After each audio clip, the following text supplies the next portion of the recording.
Horizon Chess, welcome to G-Rex, and this is the Fact Electrician reviews the USS Texas, the last Dreadnought. This is by the channel, the Fact Electrician, obviously. Yeah, the last Dreadnought. What is a Dreadnought? Is it like the largest battleship or something? Because this is the first time I'm hearing of it.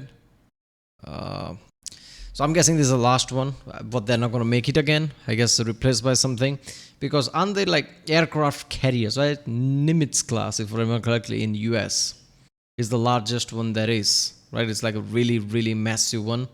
It's powered by, I think, nuclear reactors, which is like, okay, just like nuclear submarines, which is like insane. So aircraft carriers are the big because they're basically like big runways.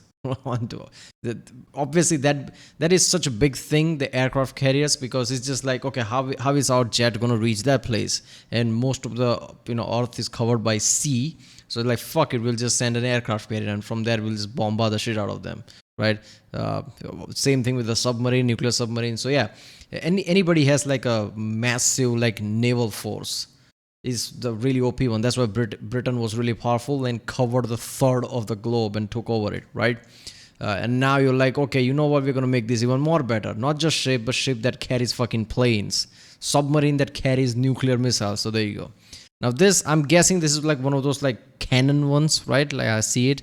That is just literally battleship, right? How you play in like warships or what is that game? World of Warship or whatever the game is. Literally the cannon one where you just fight attack things, right? I'm pretty sure Bismarck, the ship, was similar, right? Basically that, not an aircraft carrier. So it's gonna be fun. Why is this in vertical view? Oh, this is a TikTok video. So this is how this channel started. I'm guessing this is like a really old video, but famous one, I guess. But I guess he used to do this for TikTok and then realized YouTube is better platform for him or something. Yeah, that's why it's fun. Remember, people, if you like my reaction, don't forget to subscribe. That way you can support this channel. It can help the algorithm. And comment down if you want to do any specific reaction. And let's watch it. Today we're talking about the most gangster battleship of all time. Ladies and gentlemen, the USS Texas, predating both world wars, being built in 1914. It is commonly referred to as the last Dreadnought. But it's not technically a Dreadnought, it belongs to the American New York class of battleships, which were commonly referred to as Super Dreadnoughts, which are basically just dreadnoughts that were made in 12s. And you're never going to believe this, but they were better than all the ones made with the metric system. What made them the best? Well, they had the largest guns ever put on a boat before at that point. His hate for metric system is really strong. I've seen it in every single video, so there you go. I guess he just associate imperial system as an American system. I guess it kind of makes sense, and that's where it comes from. And also metric system is French, so there is that. Point in time. Those being the Mark I, a turret with 2 barrels capable of launching 14-inch shells that weighed nearly 1,600 pounds apiece. The USS Texas had 5 of them, 2 in the front and 3 in the back. It was like a Freedom sedan. Those guns were also aimed with ballistic calculators and analog computers, making them some of the most accurate naval guns in the world at that point. It was also equipped with 16 Mark 8s shooting 5-inch shells. Yeah, I've seen like, ships like this shooting cells at a ridiculous distance and hitting it accurately. I'm like, damn, how the fuck that happens, right? It's like something you can't even see, probably like crossing the horizon because of the curvature of the earth. Like the ship you can't even see, but I guess they detect it on radar and they can just aim it from there. That was some insane shit, man. Shells, and 8 Mark 10s shooting 3-inch shells. Not only did it have the best offense in its day, it had the best defense as well. It was the first ship in world history to incorporate anti-aircraft guns, as well as having a 12-inch thick hull. Yeah, an entire... Wait a minute, what is that thing, right? There's like automated thing, I forgot its name. It constantly has this like buzzing sound, but as soon as it detects a plane, it just takes it down. It's like a system, right? Nowadays, it's like really famous, I forgot. Which is like an anti-aircraft system. Obviously, it's like controlled by computers now. But damn, that is like... So I guess the Dreadnoughts used to be... This is the first Dreadnought that was fitted with that. I like that, basically ships, like I said, aircraft carrier, but now this one is just like complete offensive. It can take down anything, even the fucking planes. Why not? Entire freedom foot of Pittsburgh steel. The only thing millimeters is going to do to that is scratch the paint. So you have the best battleship ever made at that point in time. How do you make it more intimidating? That's easy. You have it be the first American ship to ever incorporate Marines in its crew. I'm going to say that again, but slower. They let the fucking water grunts drive the biggest aquatic gun ever made. At that point in history, anyways. So World War I rolls around, and needless to say, nobody wanted to be the first to get hit with the Freedom Sedan. And for that reason, the USS Texas saw almost no combat in World War I. But its actions in World War II is what made it a naval legend. By the time World War II came around, the USS Texas was nearly 3 decades old. It was no longer the most dangerous battleship in the world, with bigger, newer, faster, fancier ships like the German Bismarck, the Japanese Yamato. There you go, right? Bismarck was that. I remember how Bismarck was insanely big, and it was probably a Dreadnought, because that's the classification I'm guessing. It's just like with the cannons. It's an assault sea ship, I don't know, battleship with the cannons and shit. The whole job is to take things down, right? Which makes it just, already saying that makes me feel like there should be a game like that, like Black Flag type of thing, but in modern world with the Dreadnoughts and shit. I'm pretty sure people like Fat Electrician would definitely play that. That would be the like one of the top games they're gonna play. I'm pretty sure there's like a niche of players that would play that. I'm surprised nobody's doing that. There's like Skull and Bones, but it's still like old styley type of game, like Black Flag 2 or something. But yeah, so Bismarck was a Dreadnought, just like this one. So yeah, World War I obviously didn't see much like action because US joined war pretty late. By that point, it was almost over, I guess. And yeah, and the German submarines, U-boats were kind of like sank some of the US ships here and there. So it was just always touch and go. But imagine if they just point blank from the start attacked it, and US joined the war. This would have entered pretty early, and during that time, this would have been like really advanced.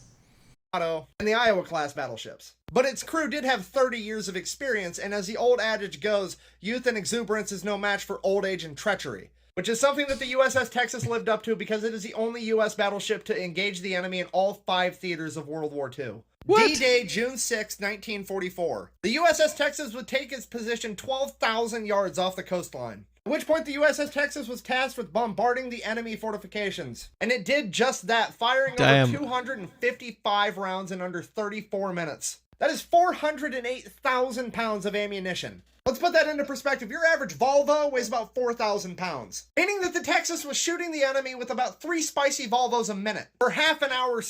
Oh, that's so fucking insane. At D-Day? Man, this is so good. I'm not gonna, the more I think about this, like more I just appreciate like any ships and anything like, you know, battleships and things like that, because it's literally has everything. It's like a walking fortress at that point, right? Why do people build fortresses, right? Because at certain area with the right position, it can be anything. You can launch cannons from it, just like literally a fortress. It's untouchable. It can fuck you up like it's nothing. This is basically like that floating fortress that can do anything. Oh, you want to bombard a place that is near to sea? There you go, send a Dreadnought, right? You can't even see where it is and it can bombard you, right? What was the like British versus Falklands, right? In Falklands, their cannons could shoot something like 9 miles, while the British cannons, obviously like Dreadnoughts or something, could shoot 17 miles, and they just sell the shit out of the city and everything. That was insane. So the moment people realize, like, wait a minute, we can build shit on sea and make that like one of the most OP things ever, we don't need anything. That alone gives us an edge. Straight. I'm trying to tell you that the Grim Yeater over here bitch slapped the enemy's coastline with an entire car dealership in the amount of time it takes you to watch a TV show. The Grim Yeater would continue to airmail spicy Volvos to the enemy until June 11th, when it ran out of ammo. Would then sail to the rear detachment off the coast of France to pick up more ammunition, and then sail back to continue engaging the enemy. By the time it had returned to the beach at Normandy, the Allied troops had driven the enemy so far back that its guns could no longer reach. So it advanced from 12,000 yards to 3,000 yards, the closest they could possibly get without beaching the ship. It is at that point in time the USS Texas said, "Hold my beer," and flooded all of its blister tanks on the starboard side, tilting the entire boat, changing the angle of the guns, allowing them to reach further inland. They gangster leaned a 32,000-ton warship so they could continue to engage the enemy. This might be the most grunt-horrific moment. There the 30-year experience comes from, right? The crew is 30-year-old. I know our ship. Let's tilt this shit and we can just sell the things way in the distance that nobody can expect. And no German's gonna fucking expect this. They're not, oh, look at that, like, you know, the USS Texas reached its limit, we are fine. They have no fucking idea they're gonna lean that shit. This is so good. In world history. Can you imagine playing the board game Battleship and whoever you're playing says, "I've sunk my own battleship, prepare to die," and then you get hit with a fucking car? Look, I know I talk about this a lot, but this is a great example of the type of shit that goes on when you hit the doc or the officer. It's not necessarily a war crime, but Geneva didn't necessarily know that shit was even a fucking option. The USS Texas would then go on to engage the Japanese Empire. And like Federation said, it's never the war crime the first time. At Okinawa and Iwo Jima. After World War II, it would retire and start the Americans' proud tradition of having their best battleships become floating museums. Yeah, museum. Unlike all the say other that. best battleships in the world who have a proud tradition of becoming tetanus-infested fish habitats. Like the Japanese Yamato, delicately placed here by the USA, and the German Bismarck, delicately placed here by the... That's a Bismarck. Look at that. It's still there right now, huh? I guess people are still trying to like, oh, how is that not a destination, right? People just go. I'm guessing it's a destination. Whoever visits there, like there's like people who like professional scuba divers probably take them on tour or something. I don't know. The USB, also known as Great Britain. If you don't know, the Bismarck and the Yamato are the two battleships that people like to argue are better than the Iowa-class battleships. Given the fact that all the Iowa-class battleships are floating museums that you can see anytime you'd like, and you need scuba gear to see these, So it good. raises the question, what are they better at besides being shitty submarines? For information on the most gangster battleship of all time, you can go to battleshiptexas.org. You can donate, buy memorabilia, or even buy a piece of the ship itself to help preserve this naval legend. Thank you for watching. I hope you enjoyed it. We have 4 new shirt designs and stickers. Seriously, man, that's so good, right? I mean, I get his point, right? About Bismarck and Yamato not being. Then again, like if you're too big, you're gonna be picked at by every single angle, right? That was the case with Yamato, right?